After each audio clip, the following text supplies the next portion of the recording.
வேற level எக்ஸ்ட்ரானரியான episode வந்திருக்குன்னே சொல்லலாம். ஸ்பனாஃப் ஃபுல்லோடையும் கேளுங்க. இந்த வீடியோ பிடிச்சிருந்துச்சுன்னா லைக் பண்ணி நம்ம சேனல் கண்டினியூவா ஆதரவு தாங்க.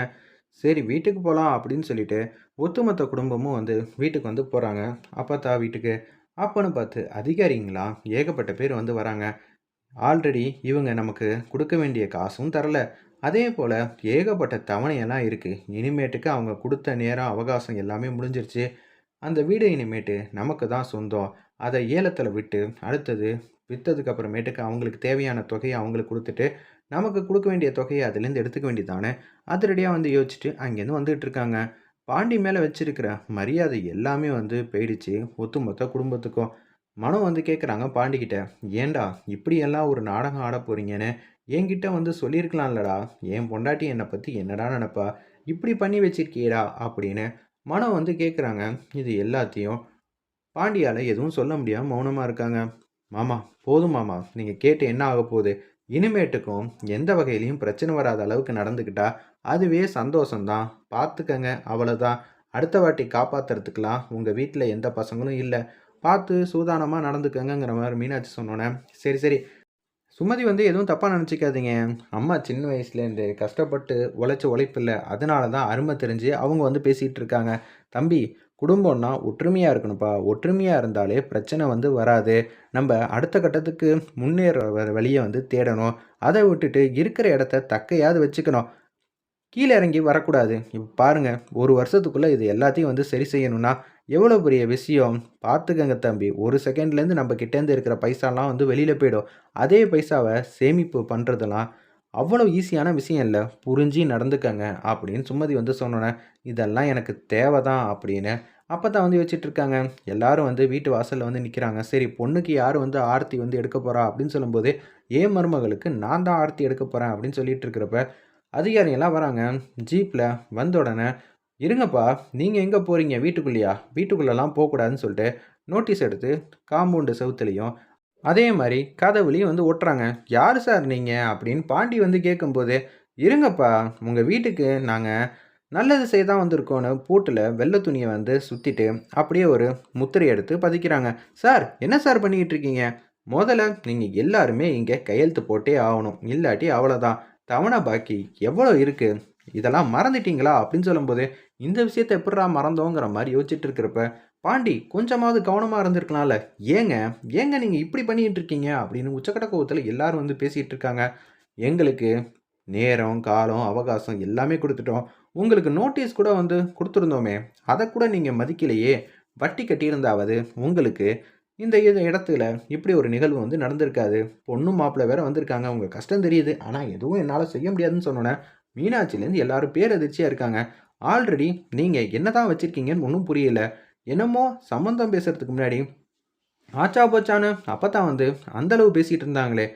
பாண்டியனால ஒரு பிரச்சனை. இப்ப இருக்கிறதுக்கு வீடு இருக்கும்னு பார்த்தா, இந்த வீட்லயும் வந்து இப்ப இல்லாத நிலைமை ஆயிடுச்சு.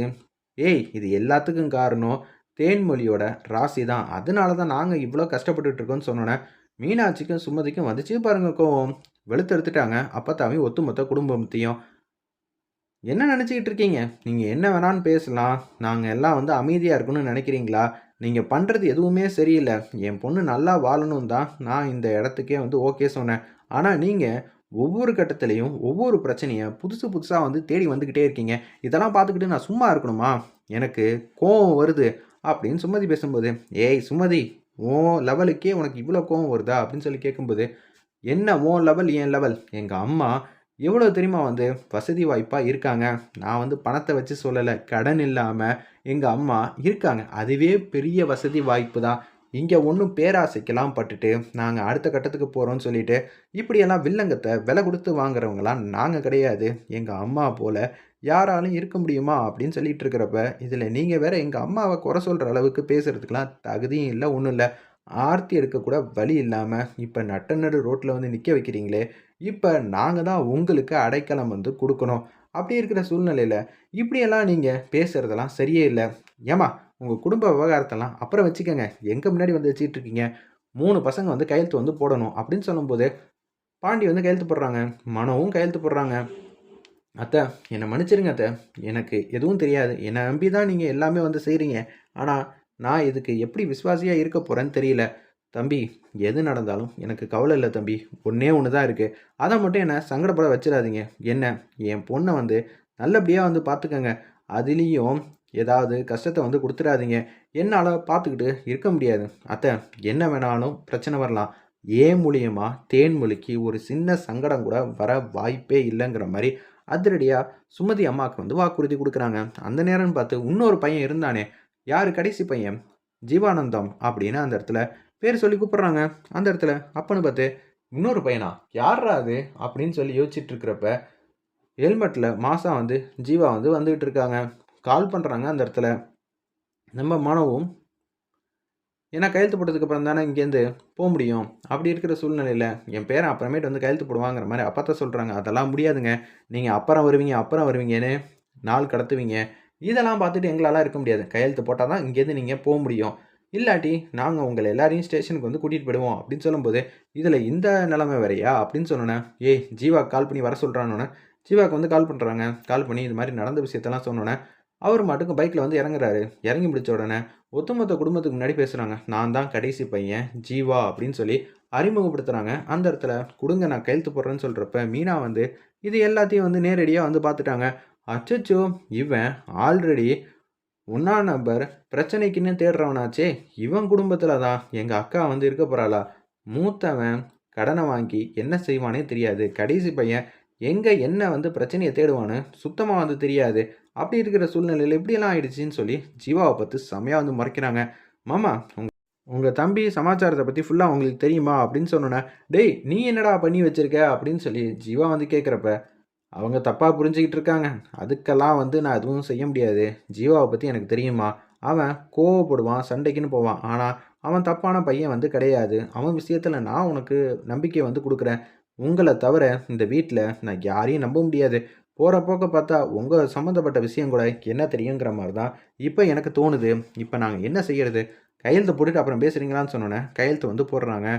நிச்சயம் எல்லாத்தையும் நான் சரி செய்யறேன். 1 வருஷத்துக்குள்ள ஜீவா வந்து சபதம் வந்து சொல்றாங்க. நகையும் நாங்க எல்லாரும் ஒத்துமையா சேர்ந்து மீட்டுருவோம். அதே மாரி இந்த வீடும் எங்களுக்கு தான் வரும். ஏலத்துல இந்த வீட்ட வந்து கைப்பற்றுறது நாங்களா தான் இருப்போம் அப்படின்னு சொல்லும்போது, மீனாட்சி வந்து கோவப்படுறாங்க.